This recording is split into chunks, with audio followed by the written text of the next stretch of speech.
Good morning. आज की class में हम रूसो के सामाजिक समझौता सिद्धांत की क्रिटिसाइज आलोचना का अध्ययन करेंगे। इससे की पहली क्लास में हमने उसका सामाजिक समझौता पढ़ा था, तो अब उसकी आलोचना देख लेते हैं आज की क्लास में। रूसो का जो सामाजिक समझौता हुआ था समुदाय के सदस्यों के आपस में, उसकी पहली आलोचना ये है कि रूसो ने प्राकृतिक अवस्था का जो चित्रण प्रस्तुत किया हमारे सामने वो थोड़ा निराधार और काल्पनिक लगता है कि उसका कोई आधार नहीं था इतिहास में, और कल्पना लोक में जीता है रूसो। और ऐतिहासिक रूप से ये प्रमाणित नहीं है कि मनुष्य कभी ऐसा शांति तरीके से सुखमय आदर्श जीवन यापन करता था। आज तक जो अध्ययन हुआ है इतिहास के, उसमें ऐसा कहीं भी दिखाई नहीं देता है अध्ययन से। और साथ में ही रूसो जो प्राकृतिक अवस्था का मानव स्वभाव की धारणा है वो गलत है, और ये कहना थोड़ा भ्रामक लगेगा कि मनुष्य लौकिक रूप से श्रेष्ठ और गुणी है और उसके संपूर्ण दोष केवल बाह्य परिस्थितियों द्वारा ही उत्पन्न हुए हैं।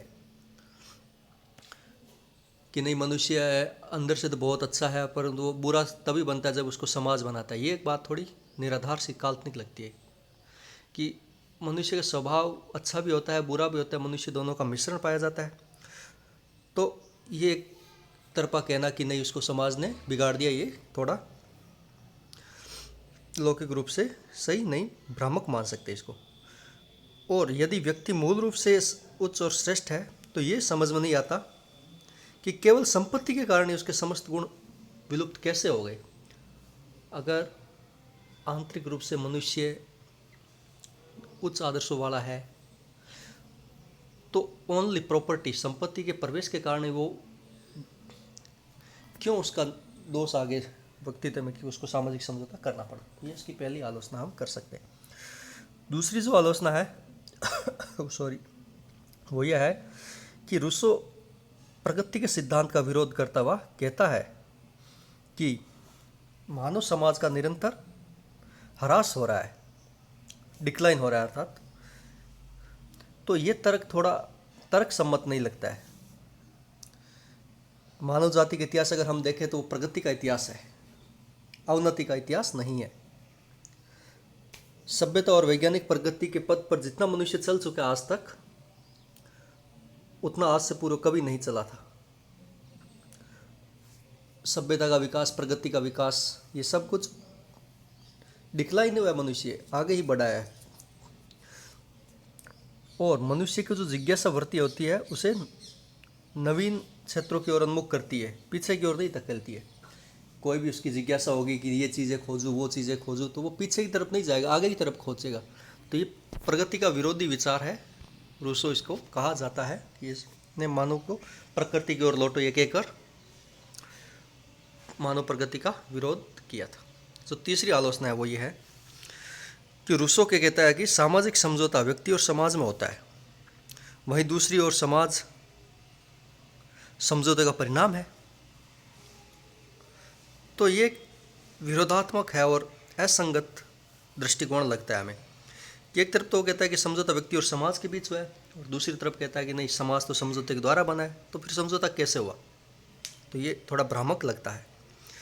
और रूसो के वर्णन में एक अन्य असंगत तथ्य यह है कि कहीं तो वह समझौते को ऐतिहासिक घटना कहता है और कहीं उसे एक निरंतर चलने वाला क्रम कहता है कि नहीं समझौता ऐतिहासिक हुआ था, और कहीं के वो कहता है कि नहीं ये निरंतर चलने वाला क्रम है, आने वाली पीढ़ी भी समझौता करेगी, या एक समझौते में उसको बांध नहीं सकते। नेक्स्ट जो क्रिटिसाइज उसकी करते हैं वो ये है कि रूसो जो कहता है कि सामाजिक समझौते के द्वारा व्यक्ति अपनी स्वतंत्रता और अपने अधिकार समाज को दे देता है, और इस तरह उसके पास समझौता हो जाने के बाद कोई अधिकार और स्वतंत्रता नहीं रह जाती। वहीं दूसरी तरफ रूसो इसकी सफाई ये कहकर देता है कि सामूहिक रूप से व्यक्ति स्वतंत्रता और अधिकारों को पुनः प्राप्त कर लेता है, पर अधिकार और स्वतंत्रता की यह पुनः प्राप्ति एक सैद्धांतिक कथन मात्र है। अगर एक बार आपने राज्य को अपने अधिकार और कर्तव्य दे दिए तो आपको वापस वो पुनः उसी रूप में नहीं मिलेंगे, कुछ रिस्ट्रिक्शन के साथ मिलेंगे। तो ये थोड़ा एक सैद्धांतिक मात्र, एक बार दे दिया तो फिर वापस बहुत मुश्किल आपको अपनी जो प्राकृतिक रूप से अधिकार थे वो नहीं मिल सकते। वास्तविकता तो ये है कि समझौता से निर्मित राज्य निरंकुश होता है, जिसकी हर आज्ञा का पालन करना व्यक्ति का धर्म माना जाता है, और रूसो व्यक्ति की खुशियों, कामना और स्वतंत्रताओं को सामान्य इच्छा की आड़ में राज्य को इच्छा पर न्योछावर कर देता है। नहीं, सामान्य इच्छा है, आप इनको दे दो, सबके कल्याण की इच्छा है, इससे व्यक्ति की वास्तविक इच्छाएं दब जाती है। नेक्स्ट जो क्रिटिसाइज है वो ये है कि रूसो ने व्यक्ति को प्रजा और नागरिक दोनों का स्थान प्रदान किया है, कि एक तरह से वो प्रजा भी है, नागरिक भी है। व्यक्ति, नागरिक इस दृष्टि से है कि वे राज्य शक्ति का एक भाग है, और प्रजा इसलिए है कि वे राज्य की आज्ञाओं का पालन करता है। तो इस व्यवस्था का व्यवहारिक रूप यह बनता है कि यदि आज्ञा अनुसार किसी व्यक्ति को फांसी दी जाए तो यह कहना चाहिए कि व्यक्ति स्वयं अपनी आज्ञा से फांसी पर लटकाया जाता है, क्योंकि समझौता तो उसी ने किया है, अपनी इच्छा से किया है। ये बड़ी एक हास्यास्पद स्थिति है कि समझौता भी राज्य संस्था के अभाव में संभव नहीं है। समझौते के लिए आवश्यक है कि उसका प्रतिपादन करा सकने वाली कोई शक्ति विद्यमान हो। तो राज्य संस्था के प्रादुर्भाव होने के बाद तो मनुष्य आपस में कोई समझौता कर सकते हैं, उसके पहले नहीं। अराजक स्थिति में मनुष्य परस्पर मिलकर कोई समझौता कर सकते हैं, ये कतई युक्ति संगत नहीं लगता है। और इसके अलावा किसी अज्ञात काल में किया गया समझौता वर्तमान युग के लोगों के लिए कैसे लागू हो सकता है, ये बात भी समझ से परे है। नेक्स्ट जो क्रिटिसाइज उसकी वो है कि रूसो ने जो सामान्य इच्छा की व्याख्या की है वह राज्य को स्वेच्छाचारी बना देती है। सामान्य इच्छा के नाम पर राज्य को कुछ भी करने का वो अधिकार दे देती है, क्योंकि विधि निर्माण इसी सामान्य इच्छा का अबाध अधिकार मिल जाता है कानून बनाने का, यानी सामान्य इच्छा का हम पालन करवा रहे हैं तो ये अन्याय भी कर सकती है, और इसकी आड़ में निरंकुशता और अन्याय को प्रोत्साहन मिलता है। तो ये उसकी सामाजिक समझौता की क्रिटिसाइज थी। अब हम उसका छोटा सा विचार पढ़ लेते हैं, स्वतंत्रता संबंधी विचार। रूसो कहता है स्वतंत्रता क्या है, what is the freedom. Freedom क्या है, स्वतंत्रता क्या है? किसी की अपनी इच्छा और चॉइस के अनुसार कार्य करना ही फ्रीडम है। अर्थात मतलब हुआ कि व्यक्ति का अपने वास्तविक प्रकृति के अनुसार व्यवहार करना ही स्वतंत्रता है। Freedom is to act according to one choice और will, and it also mean to act according to one's true nature. अपनी इच्छा अनुसार कार्य करना और अपने वास्तविक नेचर के अनुसार कार्य करना ही स्वतंत्रता है। तो अभी वो कहता है कि वास्तविक नेचर क्या है व्यक्ति का, what is the original nature of the man. Rousseau के अनुसार मनुष्य खुद से प्यार करता है और साथ ही साथ समाज से भी सहानुभूति रखता है, दूसरों से भी सहानुभूति रखता है। यही व्यक्ति का वास्तविक नेचर है कि खुद से प्रेम करेगा और दूसरों से सहानुभूति भी रखेगा। ये मनुष्य का वास्तविक प्रकृति है।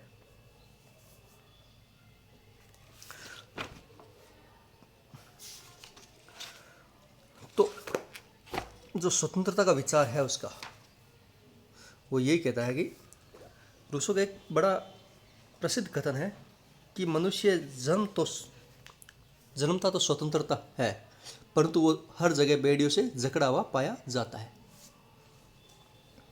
जन्म तो वो स्वतंत्र रूप से लेता है, परंतु हर जगह वो बेड़ियों में जकड़ा हुआ पाया जाता है। अपनी पुस्तक उसने सोशल कॉन्ट्रैक्ट में ये बात लिखी थी कि बाद में उस पर इतने बंधन लगा दिए जाते हैं कि वो हर जगह अपनी बेड़ियों में पाया जाता है। स्वतंत्रता का एक बहुत बड़ा पैगंबर था और उसने लिखा है कि स्वतंत्रता मनुष्य का परम आंतरिक तत्व है और स्वतंत्रता मानवता का प्राण है, और जिसके अपहरण का अर्थ होता है मानवता का विलोप होना। और नैतिकता का आधार स्वतंत्रता ही है, और स्वतंत्र भाव से काम करने पर ही उत्तरदायित्व अभिव्यक्त होता है।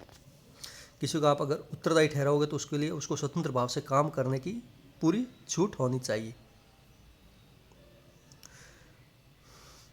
व्यक्ति सामाजिक अनुबंध बनाते हुए अपना अधिकार एक सामूहिक संस्था को सौंप देता है, किंतु यह सामूहिक संस्था कोई बाह्य संस्था न होकर अनुबंधकर्ताओं का एक समुदाय मात्र है। अपने अधिकार सौंपता नहीं, बस अनुबंधकर्ताओं को एक अपने आप को ही सौंपता है वो, जिसके द्वारा व्यक्ति की स्वतंत्रता पर लगाए गए प्रतिबंध वास्तविक नहीं होते हैं और इनसे व्यक्ति की स्वतंत्रता का कोई क्षति नहीं पहुंचती है, क्योंकि जिस कानून को हम स्वयं ही बनाते हैं उसके पालन से हमारी स्वतंत्रता का हनन कैसे हो सकता है। जिस कानून को हमने ही बनाया है और उसके पालन अगर हम करें तो हमारी स्वतंत्रता का डिक्लाइन कैसे हो सकता है, प्रतिबंध कैसे आ सकता है, ये बात रूसो कहता है। इसका पालन करते हुए तो हम अपनी स्वयं की इच्छा का पालन करते हैं। स्वयं की इच्छा का पालन करने में आप अपने पर प्रतिबंध कैसे मान सकते हो। तो रूसो कहता है, रूसो के लिए स्वतंत्रता का अर्थ है अपनी नैतिक इच्छा का पालन करना और समुदाय की भलाई के लिए कार्य करना ही स्वतंत्रता है।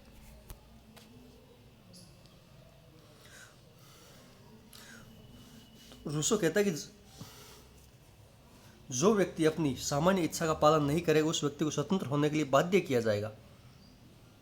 और इसी कारण रूसो को फांसीवाद का दार्शनिक पिता कहा जाता है कि यह आपको कैसे पता कि व्यक्ति की सामान्य इच्छा क्या है और सामान्य इच्छा के अनुसार उसको कार्य करने के लिए बाध्य किया जाएगा। तो यहाँ पर वो थोड़ा फांसीवाद की तरफ बढ़ जाता है। इसका आड़ लेकर फांसीवादी राज्यों ने बहुत ज़्यादा अत्याचार किए थे। नेक्स्ट, रूसो स्वतंत्रता का अर्थ मनमाना कार्य करने की आज़ादी नहीं कहता है।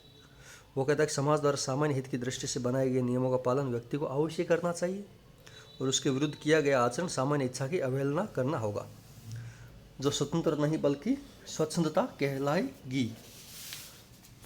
तो इस तरीके से स्वतंत्रता संबंधी उसका विचार हमने आज देखा है। नेक्स्ट क्लास में हम उसकी सामान्य इच्छा का सिद्धांत देखेंगे। आज की क्लास में बस इतना ही। Thank you.